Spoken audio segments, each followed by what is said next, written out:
Did you listen to Jeff and Professor Hemo in the morning? Here's what you missed. You know, I've told you before about the relationship between Paul Kagame and Yoweri Museveni and then another guy in Mzee Tatu. I told you that relationship, right? And that Paul Kagame, you know, if you don't know, do you know he used to work for Museveni? When Museveni took over power in 1986 with like 28 men, walked into Kampala and took over. It was it was a very volatile period in Uganda's history. But part of his army was this young Rwandan exile. Tall, skinny, and he was very loyal. He was Museveni's guy. And once Museveni was in power, he rose up the ranks and became his head of military intelligence. This Paul Kagame. But I think in the old thinking of these guys, it was a bigger picture. Uganda and Rwanda, tiny little countries compared to others on the continent that are so much bigger, like with more resources, like the Democratic Republic of Congo, then known as Zaire. Oh, it was united under President Mobutu Sese Seko Kukumbengu Wazabanga. Right? That was the bigger prize. So the deal was, we get Kagame, we sort him out, we get Kabila, we sort him out, and then we'll build a bigger East Africa. Together now. Exactly. It's three. Yeah, so Museveni is sorted, Uganda is now stable. Yes. Kagame, April 1994, the genocide happens. The plane, Habyarimana's plane, is shot out of the skies. And the genocide begins. Hutus against Tutsis, slaughtering, killing, raping, maiming, burning, looting.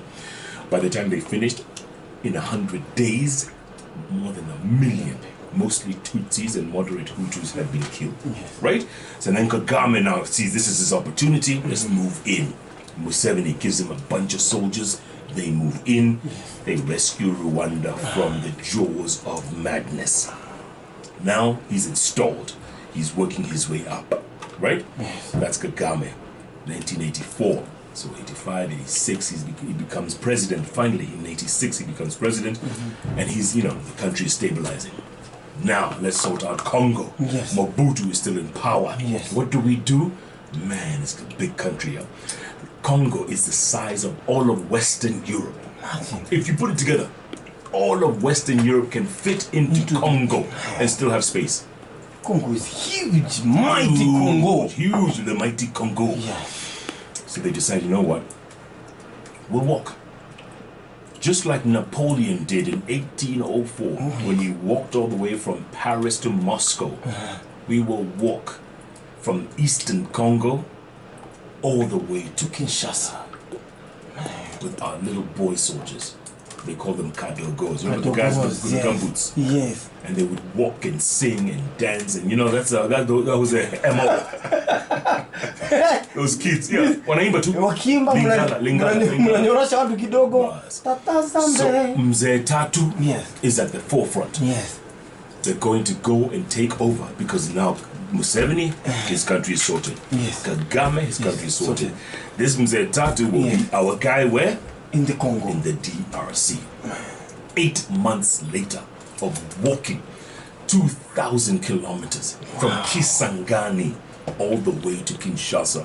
They finally arrive on May the 17th, 1997 in Kinshasa.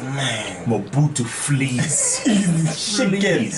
He calls Mandela then. He says, Mandela, help me, they're taking over. They hold this conference for the first time. The pictures you saw, Kabila, Mobutu, and Mandela in a place called Point Noir. Point Noir, right on the Atlantic coast. They held talks there. That is part of Congo. Yes, BSU Point Noir. This is on the Atlantic coast. Man, it runs from the middle of Africa all the way to the Atlantic. Can you imagine Point Noir? So Mandela, he sees these two people are too stubborn. Kabila doesn't want anything to do with Mobutu. Talks collapse. Mobutu, you have no way. Just leave. Where enda? Wewe choma, ukutoka venye tuko hapa. Uko na pesa gani? Exactly. Mobutu takes off. To where? Morocco, the only country who could accept him. Mobutu had houses in southern France, in Belgium, all over Europe. He had chalets, his own chalets. These are like Paris, eh? Thank you. And guess what? They wouldn't accept him. So mpata opportunity ya This is what Gabriel Mutuma was saying. Tunatuma pesa zetu huko, and then they reject us. As if tutaishi milele. Can you imagine how much money Mobutu must have in a Swiss bank account? Hadi wa leo. Yes, because you need a lot of process kuzitoa. Thank you. So the only country that would accept him, Morocco. So he goes to Morocco, and there he's basically an exile. Yeah. He's an exile. Poor guy. Poor. In fact, he died a couple of years later and was buried as a commoner in a Christian grave. Remember, Morocco is mostly Muslim, right? Yes. He was buried as a commoner in a Christian grave. In the meantime, Kabila has taken over Congo. Yes. He's taken over. It was June 30th, 1997. Laurent Desiré Kabila. Mzee Tatu. Yeah. So he's taken over. Remember Museveni, the godfather, is in Kampala. His assistant, his 2IC, Kagame, is in Kigali. Yes. Now, Mzee Tatu, a.k.a. Laurent Desiré Kabila, is in Africa's third largest country. He's there, settled. Unfortunately, he gets stubborn. Everything is right there. He realizes he has resources for the rest of his life. Gold, diamonds, platinum, coltan, copper, you name it. Chukua tu ile periodic table.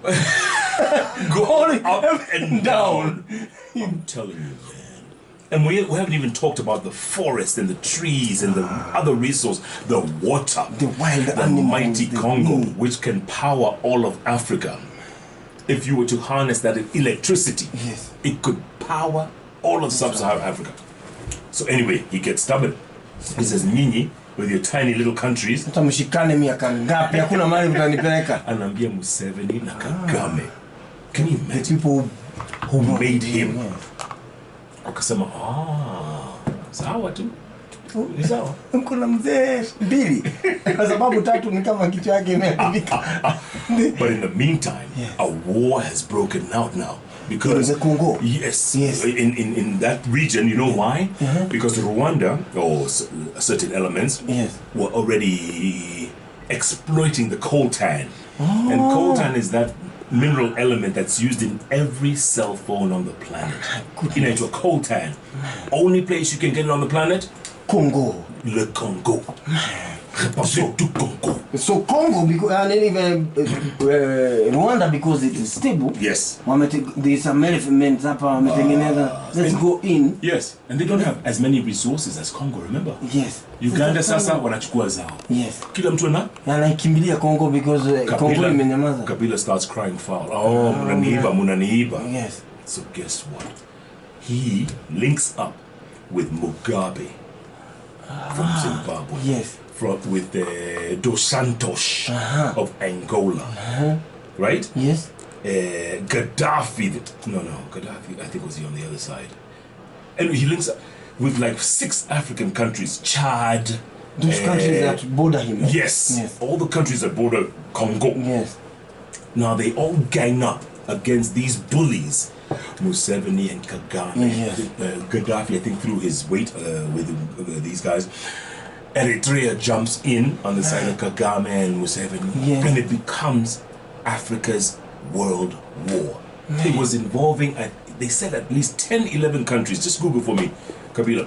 Kabila. You are going to be very powerful. Africa's world war. I think it pitted 8 or 9 African countries against each other. Yes. Ilikuwa vita mbaya sana. So, ninatafuta mtu lobby, wananiletea watu kadhaa pande hii. 3 countries to my side. Give me your planes, give me this, give me that. It was huge. Many people died, and the rest of Africa was completely unaware. Sisi tukiwa Kenya, we didn't even know. Completely unaware. It was a nasty war. But it was about 88, 98, 99, 2000 hapo. Yes. 2001 pia.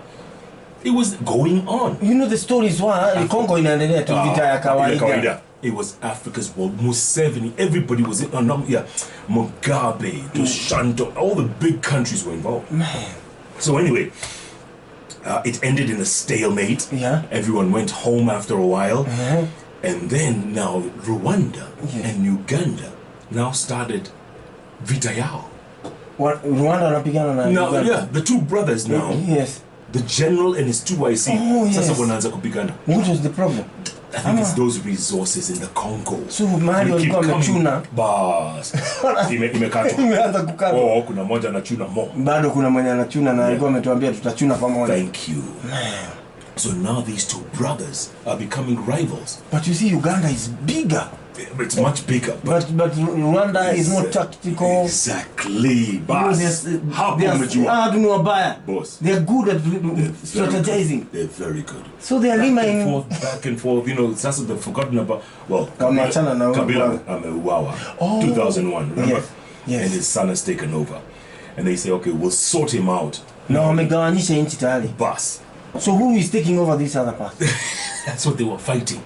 Oh, yes. When we take the coltan, who takes the gold, who takes the this, the that, the other. I'm telling you, man, the Congo was like a prostitute just being raped left, right, and center. Koinange. Right? Fast forward. Yes. So peace prevails. These brothers find out, you know, in the end, what are we fighting? Museveni and Kagame. And they're cool for a while. But they're still, Congo is the lowest common denominator. Yes. Ukitoka. Yes. Now, and this has been going on for the last decade or so, again, you know, they break off relations, come back. Break off relations, come back. Again now. Just a few hours ago, Yes. Rwanda wamefunga border na Uganda. Yeah. But the Kagame is attention. accusing Museveni of sending rebels to come and kill him. Can you imagine? Oh, man. Can you imagine? Kwa hivyo hii animosity haijaisha. Haijaisha. You know, it's bigger than, you know, we think. Haijaisha. Museveni thinks that huyu ni mtu mimi nimelea. Wewe ni nani? Exactly. Who are you? Tunataka who are you? kuonyesha. Wewe ni kijana wangu. No wonder there's these meetings. People trying to pull the Ulienda boss wetu. Yes, alienda huko. Alienda akaongea na Kagame. Yes. Sasa You saw the pictures. yeah. And then Jana, I saw the pictures again. He was in Kampala. With Museveni. Yes. Because we can't afford this stupidity. Isirudiwe bana. Aren't we part of East African community? Because I think whatever they had planned kitambo to take over Yes. did not work. They don't work. So they have turned against each other. Bus. And you can see the pictures Katibu was showing me just now, the trucks that have been stalled from Uganda side to Rwanda. Haziwezingia. And in Rwanda, getting into Rwanda so that they can come this way. Yes. Nothing. It's all closed. What? Can you imagine what that does to development? Yes, While right China now. is sprinting forward, like Gabriel told us. Yes. These people just are busy fighting each other. Instead of coming together, doing something. And the reason why they're fighting, nobody knows. It's the stupidity of this continent.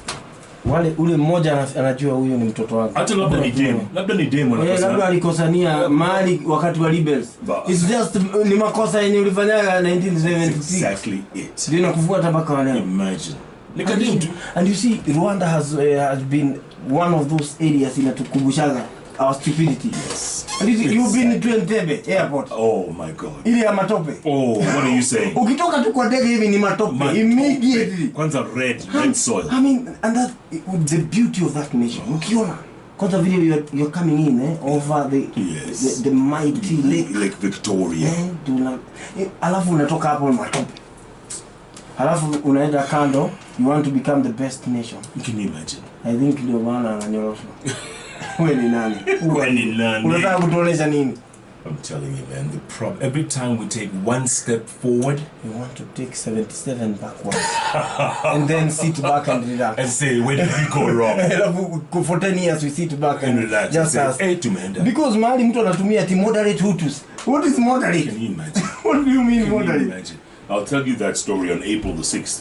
It's coming up very soon. April 6th, 1994. When the madness began in Congo. The moderate Hutus. This is what we call A story a day. All the other reasons apart from the music. Yes. Teddy-O. By the way, we've got a research team that's second to none here. Katiba Clive Research Center. Yeah, na Ipsos wanapelekana hivi. Tege. Listen to what Katiba sent me here.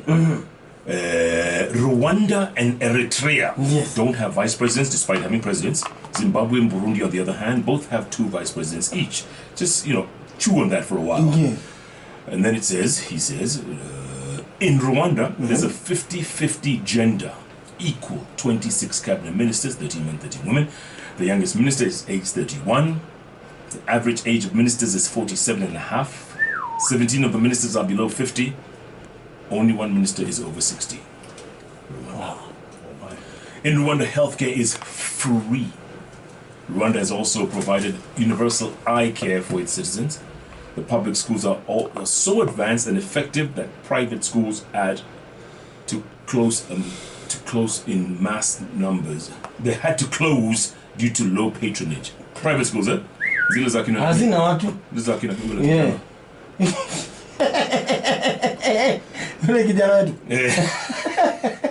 Unbelievable. Rwanda is set to start using cable cars by 2025. The government has already started working on the advancement of its roads to make space for it. Cable cars. Angalia. That is an artist impression. 2025 ni hapa tu 6 years. Itakuwa ikipitisha watu kutoka Kigali. Bars wanaenda 2 suburbs. Yes. Westlands ya huko au Pale ya huko. Can you imagine? Na hapa tunasema cable car. Mtu wetu, yeah. No, but this is a recipe for some disaster. No. Wasn't going to be South Africa, Sumenda. Yes. Cape Town. Yes. Table Mountain. Wasn't that a cable car? Yes, it was. Yeah. Those guys are good. In Europe, it's kawaida. But in Africa tuko na shida moja tu. Ukikuwa mzuri sana, hatuna damu. Tunaanza kukufanyia kazi. Hatuna damu. Nini Kigali tutachimba. And then recently, Rwanda launched a satellite into space. Yes. Right? It's called the Isierekezo. Or Ichierekezo, I guess, right?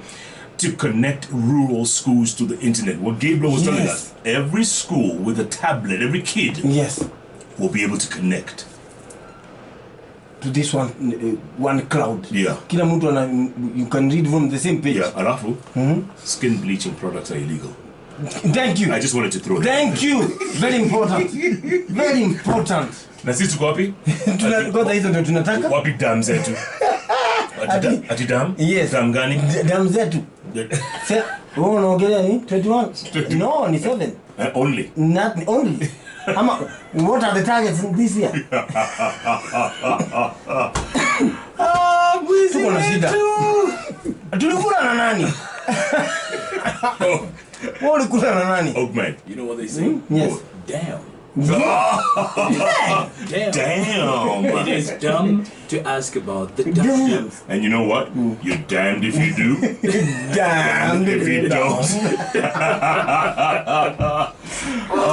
In the meantime, Safaricom says, we have here's another fact for you. Tuchapie facts. Watu wale wa benchmarking. Benchmark this. Walienda wakarudishwa Githunguri. Kigali is the cleanest city in Africa. If you don't believe us, go check it out yourself. 25 years ago, the streets were littered with dead bodies. Bodies were flowing down the Kagera River into Tanzania. Literally bodies. 25 years ago. So you're in Juicy. 25 years. It has only taken. Rwanda is the first country in the world to use drone technology in healthcare. Imagine. Kupeleka madawa. Na sisi tuna big four. Si kuna healthcare hapo? Sisi bado unajua tunaongea kuna dawa zinapotea. Alafu what? The same person anapewa the 2 different medals ya Beyonce. Yes, uliona? India yetu. Yes. That one person won twice. Yes. No how. 2 different races. Moja akakuwa namba 3, nyingine namba 1. We need to tap into this talent. Kenyans. No. Explain to me. No. Alishinda. Akashida ya 21 kilometers. Akakuwa namba 1. Akapewa medal. Yes, after 10 kilometers akakuwa namba 3. The same person. The same person. that we are saying hatuna talanta. We have talent in Alimaliza Kenya. 21. Yes, na alafu akakimbia akarudi. teke akaanza peke yake. Ndio wale walikuwa wameshaanza. Na akakuja. What are we not doing? Na tunaiba hapa kuhusu Usain Bolt. Kama nani? Here's one more fact for you. Yes. Tribalism is a serious crime in Rwanda. They banned the recognition of tribes after the genocide, right? Yes. So even today, to mention the word Hutu or Tutsi, unashikwa? Dani. Una fine or there's some jail or there's something. You cannot mention. But they say these people are the same. Hakuna difference, hakuna. This is true. It's just a clan. It's just a clan. My goodness. You can't say Hutu or Tutsi. Eh? Where's he go? Lakini hata mwenye alitumia ndio alitumia vibaya. Paka hiyo moderate Hutu. What the hell do you mean? How do you become moderate? Moderate moderate huyu. What is that? Oh. The division was stupid. I'm telling you. Whoever used it, really worked. Think about it, man. Yes. This tiny little country, But you 25 see, years ago. You saw what they did with Gaddafi. You had gone to that nation. Yes. With I met him. And you saw this. Muammar, the brother leader, they called him. Brother leader. And the nation was It was amazing. fine. Isn't it? It was okay. What happened? You know what? It's a bigger story than that. He wanted to, Libya had so much currency in France, right? In Europe, so much currency. He wanted to transfer that currency and give Africa one currency, the United States of Africa. So we use our own dollar, our own pound, our own currency, which they've destroyed. Wizi. Unajua sasa ungeingiza hapi damu. Not only that, it would have destroyed the euro. Yes, the euro, but hata sisi we don't need yao. Hata sisi hatungefurahia. Kwa nini? Damu tungetibia wapi? No, we need this chaos. Kila mtu aachwe peke yake akulie kwa giza. Unaona? Yes. Usape utaua. Hiyo ndio kitu tunasema. Nichibe damu yangu na uniache. Catch Jeff Koinange and Professor Hamo every day, Monday to Friday from 6 a.m. to 10 a.m. only on Hot 96.